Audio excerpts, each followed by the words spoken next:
let's go to Doug Mastriano, Pennsylvania.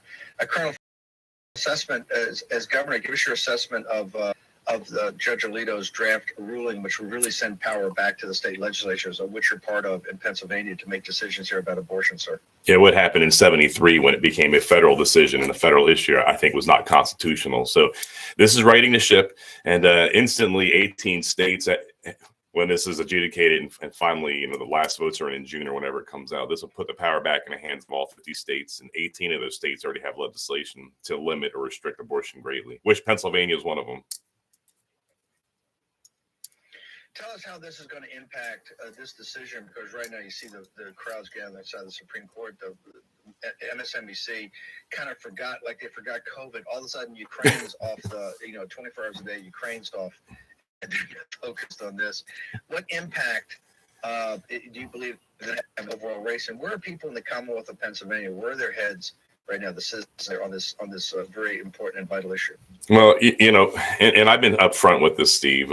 As a new senator 3 years ago, one of my first piece of legislation, if not my first piece of legislation, was introducing the heartbeat bill together with Representative Stephanie Borowitz in the House, mirror legislation. And we had a big announcement rally for that back 3 years ago, and that's been our push. But as far as how this plays out politically, it's really kind of hard on my rivals, since I'm the most pro-life guy out there and actually have legislation to back it up and a voting record to prove it. Right now, they're trying to distract by, calling me names and, fake conservative. I mean, just it's Steve, I got to tell you what, spending my life in the United States Army for 30 years, and you were in the United States Navy, we do act with a bit of integrity, or try to anyway. There's a code of conduct. In politics, it's all gone, and I'm really sick and tired of these politics and these politicians willing to lie to get a vote. So this is hurting them. They're running a lot of nasty ads, but now it's focusing back on the issue here of life.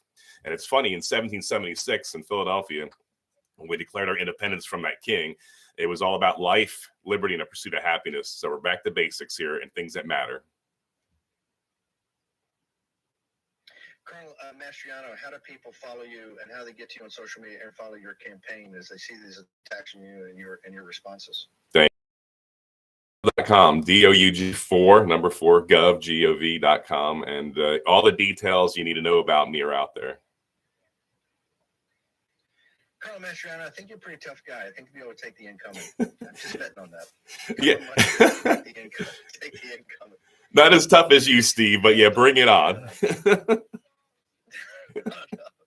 Tough enough to say that. It's a real barn burner in the Commonwealth of Pennsylvania. It's a real barn burner. Okay, short break. Monica Kraft. You're all clear, Doug. Thank you so much, George. Thank you. Okay, that was short and sweet, but look, the focus now is back on the right to life. What great news. I think the left probably leaked that to shape and influence the justices, because obviously they're going to get a lot of pressure. This is an all or nothing issue for the left. It's the most important issue they have, the murder of babies. And the timing could not be worse for my competitors who want to distract you with garbage out there. And this forces us to have a discussion on the most important topic. It's interesting that the Rhino Republican establishment here is back the least pro-life guy of the Republicans out there, of the top 4 Republicans. And notice he refused to really answer the question on defining life, and dodged it and got away with it too, because obviously the ABC crew doesn't share our ideals on life. But I'm all about following the science, and the science says that's a baby in the womb. What else could it be? Fetus is Latin for baby, by the way. You see how the left does this? Kind of like ordering coffee in Starbucks, right? The wrong words. Venti, 20. Is that large? 20 what? Anyway, so get back to business here. I'm excited about what's going to go on. Let's have a positive attitude. I know the left is probably strategizing and gaming and hoping they can bring pressure on one or two of the Supreme Court justices to change their vote. What this simply does, this ruling, if it stands, is it takes the power away from the federal government on the issue of abortion and allows the states to define when they want to protect babies. And in 1973, of course, the Supreme Court, with several of its members compromised, by the way, several of the members had direct connections with Planned Parenthood through their direct family members. And they should have recused themselves. They did not. And so they made it a federal issue. This case here, we'll put it back in the hands of the states where it should be anyway.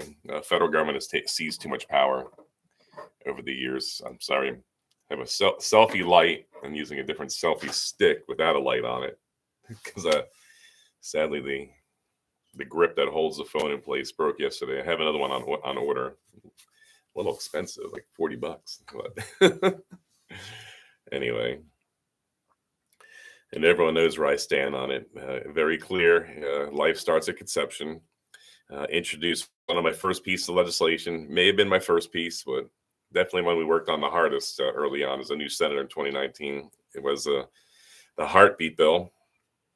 I had to reintroduce it in January because no action was taken on the first 2 years that we had it in. It's every 2 years on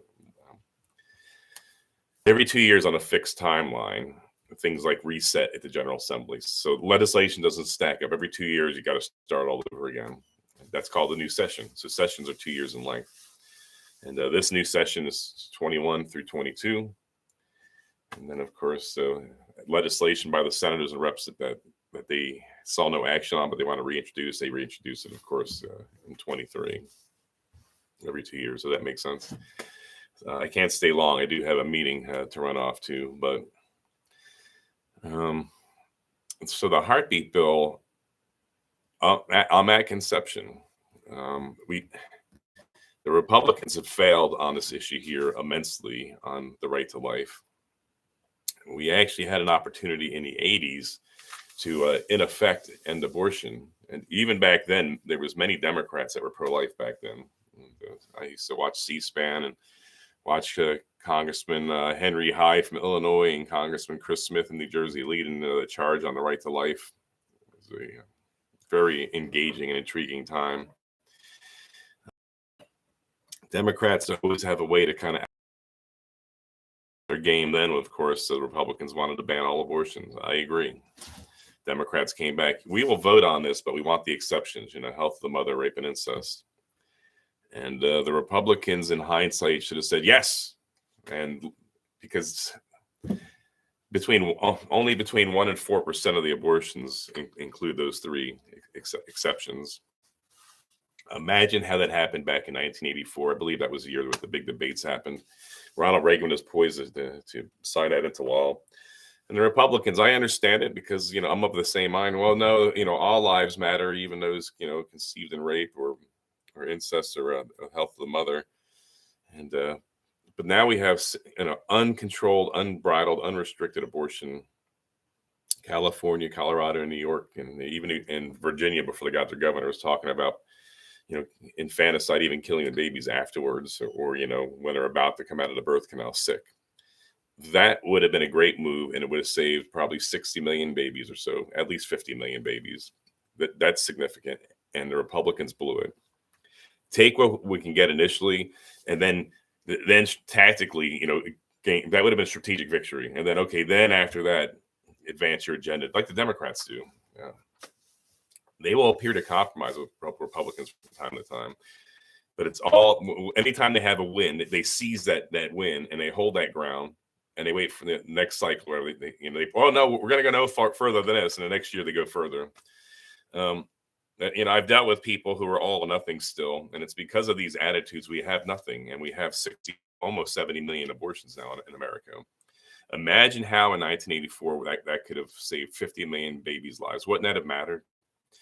So when they say, Doug, the heartbeat bill doesn't go far enough. Yeah, I agree, but it's definitely a very good step in the right direction. When is a baby's heartbeat detected? Some people say as early as 3 weeks. Things that I was reading 6 weeks. But the bottom line is, if you hear a heartbeat, you hear a life. And if you hear a life, that life gets to live. And that would bring abortions down to about a month and a half from conception. And of the 31,000 or so abortions we have in Pennsylvania annually, that would save 20-some thousand babies' lives. Doesn't that matter? Isn't that worth it? Eventually in time, I think we get where we're going, but we have to get out of our minds. It's all or nothing, because we got nothing. The argument becomes very facetious, of course, because then if you can't save them all, why even save any? And so, this is a bit of a stretch, but I'm trying to put it in context. An English family, they were watchmakers in the Netherlands, Holland area. Holland is a part of the Netherlands. So anyway, when World War II broke out, the Nazis started going after special needs kids and Jews, and the Ten Boon family started watchmakers, started hiding and trying to Jews and getting them out of the country. And I can't remember the exact number. They saved maybe a dozen or so, and the family ended up losing. All of them lost their lives. Of the immediate family in Ravensbrück, I think it was, for the Ten Boon sisters. Of course, Corey survived. Her sister died. Their dad died being held by the Gestapo, and a couple other relatives died. But was it worth it for those 12 people they saved? It was. What about Schindler? How many Jews did Schindler save? Several hundred, 400 or so. Somebody can help me out here. Was it worth it? Because he couldn't save all of them. Why save any? I mean, this is a ridiculous argument. And we see these pictures of people during that very awful and dark time that saved a certain amount of folks. And then you see them pictures with their descendants. You see hundreds, if not thousands, of people that are alive today, because of course it matters. And so it should be with us, that we look for any opportunity, any legislation to save babies' lives. And eventually we'll get to where we need to go at conception. But all or nothing is, I wish it worked. Republicans tried it in 84 and it failed miserably. They should have yes, and I'm trying to remember my attitude back then. I was a young college kid. I think I was rooting for, all or nothing at the time too. And then looking back, it's like, wow, that was really a big mistake. I really can't remember my mindset then, but I think I was thinking more strategically even back. So I was listening to the debates go back and forth. It's like, let's take a step in a direction. And then next year, maskless. That's funny. He's come around. So spread the word on life. I issued a statement on my Senate page. We'll have a separate statement on my Fighting for Freedom page. And the timing for the politicians could not be worse, because it takes the focus off of their ridiculous lies, the fake conservative. What utter nonsense. 3 years in a row, I got on my wall here. 3 years in a row. Anyway. Conservative, American conservative, 3 years in a row, one of the highest rated members of a House or Senate in the nation, 3 years in a row. That have voted on tax increase. Are you kidding me? Just making crap up. These people are nuts. And my hope, earnest desire, is people aren't deceived by these hit ads, these hit pieces. What utter ridiculous nonsense.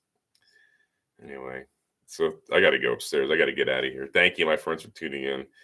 Speak truth. When you hear, if there's people out there who lack enough discernment, believing the little cards that were mailed out, all propaganda, or the ridiculous TV ads, please correct the record. So we got to get the truth out. You shall know the truth, and the truth will set you free. John 8:36. So we have to let people know what the truth is, and I can't do it on my own.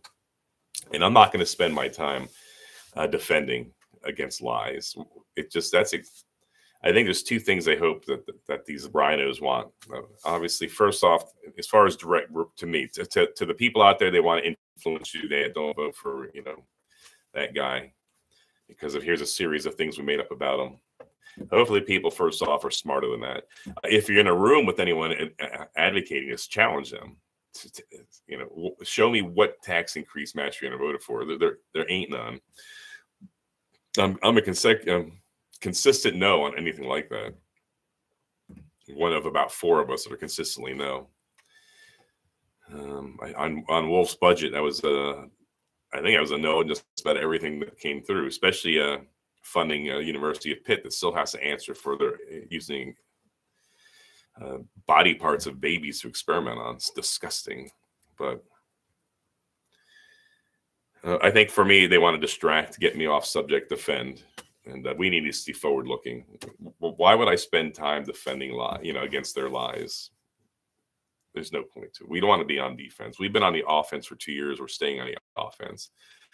And it's about your individual freedom. And if that's not enough, I can't help people out there. But I think hopefully the majority of the people in 2 weeks when they vote, they'll remember what we've done over the past years. While the guy issuing those flyers is backed by corrupt politicians, corrupt organizations who've compromised and become part of the establishment. If that individual wins the primary, we're going to lose a general election, and Josh Shapiro will be the next governor. Josh Shapiro is rooting for that individual, and they're terrified we're going to win, because you know what, we are going to win, and it's going to be huge. So please get out the vote. 2 weeks. Let's make it happen. Let's take back our state. Let's make Pennsylvania great. Thank you, guys. God bless you. Have a great day. I'll be in Southern York County tonight, so hope you guys can join me down there. Information's on